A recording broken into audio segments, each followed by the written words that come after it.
Halo teman-teman, selamat datang di channel Mari Berkarya. Pada kesempatan kali ini kita akan melihat ekspektasi versus realita saat kita melakukan pembelian online.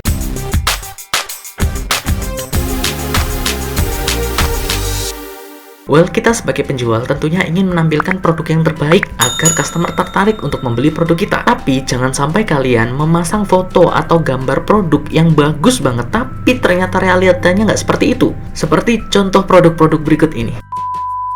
Oke, yang nomor satu, kita lihat di sini ada boneka ya, boneka besar, kemudian ada cewek di sini dan kayaknya bagus gitu kan, bonekanya lucu, bonekanya apa ya, imut, bonekanya nyaman. Kalau misalkan disandarin atau diapakan itu bagus banget kelihatannya.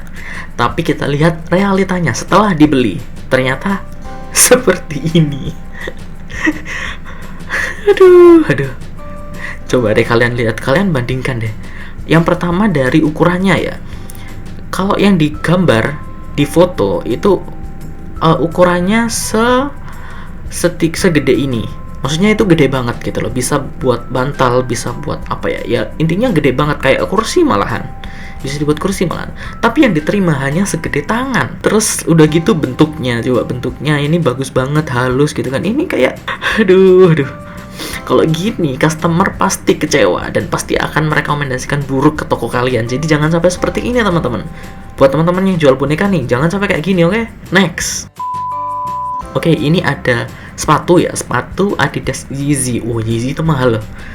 Yeezy 350 oke, sekitar $750. Berapa itu? 10 jutaan lah ya, kira-kira. Kira-kira ya segitu. Ditambah ongkos kirimnya ada $13. 150 atau 200 ribu mungkin ya ongkos kirimnya. Mahal banget berarti. Siapa juga yang mau beli kayak gini? Tapi ada sih yang mau beli. Kita lihat hasilnya, datangnya seperti apa. Guys, coba deh kalau misalnya kalian sebagai pembeli deh, bayangkan kalian pembeli udah pengen banget beli sepatu Yeezy $750, tapi ternyata yang datang kayak gini. Coba ya gimana nggak kecewa gitu loh. Jangan sampai seperti ini, oke? Next. Oke, ini next ada celana. Celana ini kok kayaknya panjang ya celananya ini ya. Ini yang celana normal kan, pendek. Mungkin ini celana lamanya yang sebelah kiri. Yang sebelah kanan itu mungkin celana yang baru dia beli. Tapi kok terlalu panjang ya? Kita lihat. Kalau misalkan dipakai, kita lihat. Aduh, kenapa jadi seperti ini coba? Celana renang, sepatu renang malahan. Aduh. Kalian jangan bikin produk aneh-aneh kayak gini ya. Next. Oke, ekspektasi. Ini sepatu dari apa ya? Ya brand itulah ya, brand sepatu. Dia buat sepatu transparan dan keren banget, men. Kalau dilihat secara sekilas gitu ya, keren banget, serius. Tapi kita coba lihat realitasnya. Oke, kalau dibeli, aduh, loh, kok kayak gini gitu loh.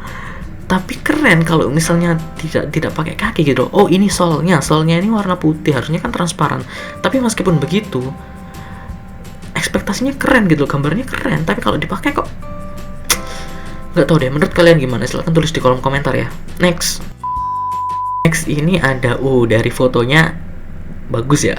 Ini kayak pelampung gitu, pelampung donat tapi habis dimakan kayak gitu. Modelnya juga cantik dan ya bagus menurutku kalau misalkan dibeli. Tapi kita lihat kalau misalkan dibeli seperti apa. Ini mah bukan pelampung, ini mah apa ya? Tapi ada ininya loh, ada biar buat ngisi udara loh. Tapi yang nggak sekecil itu. Ini loh muat di badan. Apakah ini modelnya kecil banget sekecil itu? Kan enggak. Next. Oke, next ini ada ini masker. Oke, masker ukurannya kecil, ya pasti nggak muat dan hanya muat di dahi. Aduh, siapa nih yang jual masker ini? Siapa yang jual masker ini? Tanggung jawab. Dasar. Next ini ada modelnya ini bagus ya. Kalau misalkan ada pakaian dengan model kayak gini itu bagus banget. Pakaiannya itu terlihat bagus. Jadi teman-teman sebenarnya kalau misalnya ingin produk kalian terlihat bagus, itu kalau misalkan fashion ya, pakaian atau aksesoris atau apa yang bisa dipakai, lebih baik menggunakan model biar terlihat bagus seperti ini gitu. Jadi customer bisa tertarik. Cuman produknya juga harus bagus. Oke. Jangan sampai seperti ini.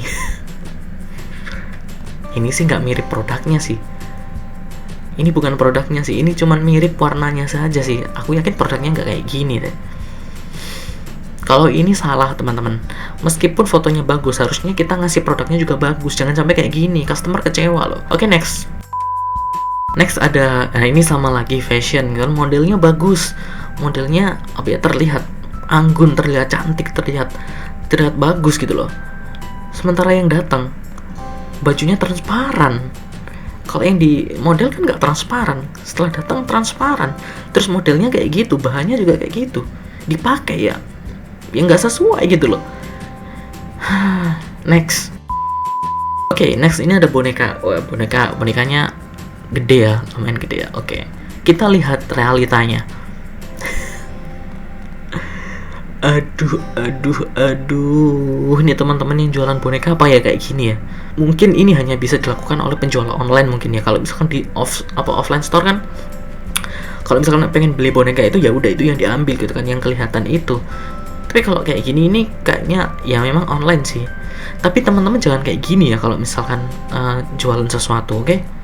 Next. Oke, ekspektasi bagus banget, cantik banget, anggun.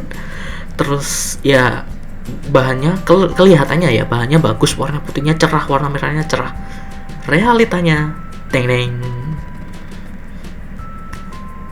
Warna putihnya udah kusut, warna putihnya udah kayak gitu, merahnya juga nggak merah cerah, warna merahnya beda banget.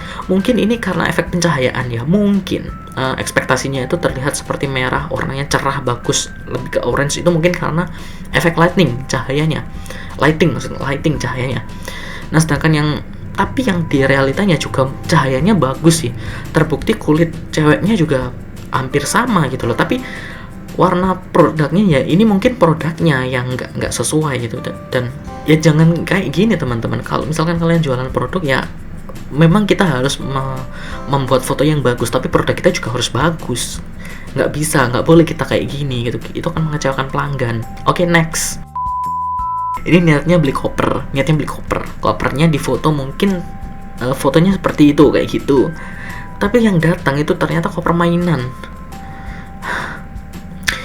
Ini kalau misalnya nih ya, buat teman-teman yang ingin beli ya, ini bukan seller yang ingin beli, perhatikan dulu ukurannya. Dan perhatikan dulu harganya juga. Kalau misalkan ukurannya itu terlalu kecil dan tidak sesuai dengan koper pada umumnya, ya jangan dibeli meskipun itu harganya murah.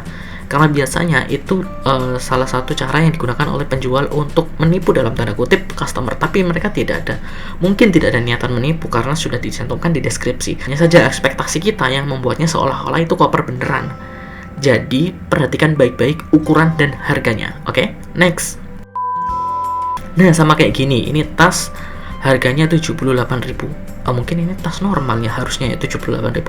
Tapi setelah dikirim, tasnya kecil, bahkan sekecil minuman gelas, air mineral di gelas. Itu gimana ya? Ya ini berarti salah penjualnya, karena mungkin penjualnya itu nggak tahu sih mencantumkan ukuran atau nggak. Kalau mencantumkan ukuran berarti itu salah pembelinya. Tapi kalau misalkan tidak mencantumkan ukuran berarti itu salah penjualnya. Dan ini bisa komplain dan kita bisa ngeklaim ini kalau misalkan kalian jualan di marketplace itu ada fitur atau fasilitas untuk komplain. Kalau misalkan di sosial media atau di Instagram di WhatsApp ya nggak ada fitur untuk komplain, kalian terima aja kalau misalkan kalian beli produk kayak gitu. Oke, next. Oke, sandal berduri. Wah, di fotonya sekali lagi di fotonya itu terlihat bagus banget. Warnanya cerah, kemudian terlihat bagus, tapi ternyata setelah di realitanya, kenyataannya nol kayak gini. Tapi kalau misalkan ini memang produknya sama, berarti memang customernya nggak salah gitu. Tapi kalau misalkan ini produknya berbeda, katakanlah bahannya berbeda, kalau misalkan di dalam itu dipakein apa gitu biar bentuknya bagus, atau biar warnanya itu cerah sehingga dikasih lighting dan sebagainya, tapi kenyataannya nggak kayak gitu. Nah itu jangan kayak gitu teman-teman. Sebagai penjual kita juga harus merasakan apa yang dirasakan customer juga. Kita juga harus fokus ke perasaan mereka. Karena apa? Karena kepuasan mereka, karena pendapat mereka tentang brand kita, tentang produk kita yang kita jual ke mereka, itu akan mempengaruhi seluruh aktivitas penjualan kita, brand kita, kualitas atau performa toko kita, atau kredibilitas kita atau kepercayaan customer terhadap kita itu ditentukan sekali oleh produk yang kita berikan ke customer. Apakah bisa membuat mereka puas atau justru sebaliknya. Oke. Next. Ini sama kayak yang tadi, ekspektasi versus realita. Ekspektasinya kayak gitu. Ya, kalau misalkan ada ukurannya di deskripsi berarti salah pembeli, kalau misalkan tidak ada berarti salah penjualnya. Oke? Itu saja sih. Next. Kalau ini keterlaluan sih, maksudnya ini kan permen, ekspektasinya itu nempel, jadi item-itemnya itu nempel, ternyata itu cuma hiasan di fotonya aja di ininya. Tapi kalau misalkan kalian beli permen, harusnya kalian tahu kalau misalkan itu hanya ada di plastiknya saja, harusnya.